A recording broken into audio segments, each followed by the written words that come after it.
ভাঙড়ে উন্নয়ন হয় না, উন্নয়নের স্বার্থে তৃণমূল কংগ্রেস এসেছিল।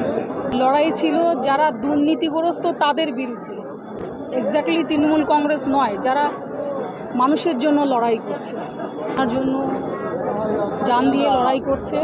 সবার ক্ষেত্রেই প্রিয় মানুষগুলোর পাশে সদা সর্বদা থাকা উচিত, তাদের পাশে দাঁড়ানো, বিপদে তাদের পাশে দাঁড়ানো, তাদের পরিবারের পাশে দাঁড়ানো, এটা মানুষের নৈতিক কর্তব্য।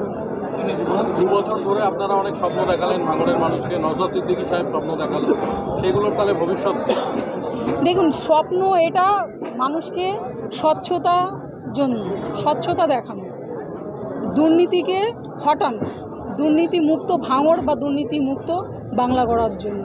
সেটা যেমন ছিল তেমন আগামীতেও থাকবে। আমরা তো মানুষের জন্য সবসময় এটা বলি, মানুষের অধিকারের জন্য লড়াই করছি।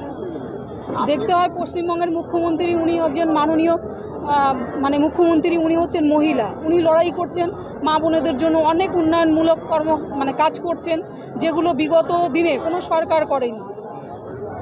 বা আমাদের দলের সেকেন্ড ইন কমান্ড অভিষেক দা করছেন।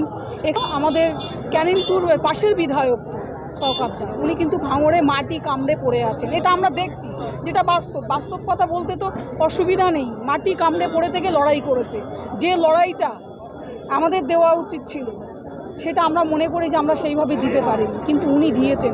ভাঙড়ের মানুষের পাশে কিন্তু সদা সর্বদা থেকেছেন।